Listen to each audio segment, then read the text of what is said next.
దేశవ్యాప్తంగా ప్రార్థనా స్థలాల్లో ఎట్టి పరిస్థితుల్లోనూ సర్వే చేయరాదని సుప్రీంకోర్టు కీలక ఆదేశాలు జారీ చేసింది. ప్రార్థనా స్థలాల చట్టంపై 2 వారాల్లో అఫిడవిట్ దాఖలు చేయాలని చెప్పి కేంద్రాన్ని కోరింది. కింది కోర్టులు కూడా ప్రార్థనా స్థలాల్లో సర్వేకు ఎలాంటి ఆదేశాలు ఇవ్వరాదని చెప్పి సుప్రీంకోర్టు ఆదేశించింది.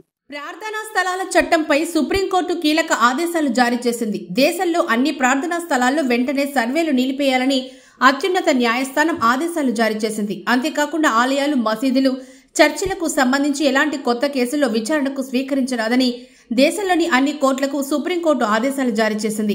1991 ప్రార్థనా స్థలాల చట్టంపై సుప్రీంకోర్టులో కీలక వాదనలు జరిగాయి. Chief justice Sanjiv Khanna, justice Sanjay Kumar, justice KV విశ్వనాథులతో కూడిన ధర్మాసనం ఈ కేసుపై విచారణ జరిపింది.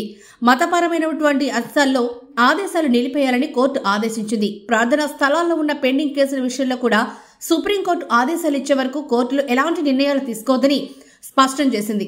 ఇక సుప్రీంకోర్టు ఇచ్చిన తాజా ఆదేశాలను హిందువుల తరపున వాదిస్తున్న అనేక మంది లాయర్లు వ్యతిరేకించారు. తమ వాదనలు వినకుండా ఆదేశాలు ఇవ్వొద్దని కోరారు.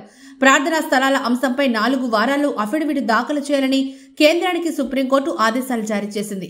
ఇలాంటి కేసుల్లో పార్టీలుగా ఉన్న వారికి మరో 4 వారాల అదనపు సమయాన్ని సుప్రీంకోర్టు కేటాయించింది. అశ్విని ఉపాధ్యాయ దాఖలు చేసిన పిటిషన్పై సుప్రీంకోర్టు విచారణ జరిపింది.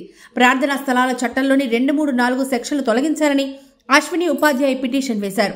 ఇక ప్రార్థనా స్థలాలపై సుప్రీంకోర్టు తదుపరి ఉత్తర్వులు ఇచ్చేదాకా కొత్త వాణిజ్యాలు స్వీకరించవద్దు, అలాగే పెండింగ్ లో ఉన్న కేసులు కూడా తీర్పులు ఇవ్వొద్దని సుప్రీంకోర్టు తేల్చి చెప్పింది.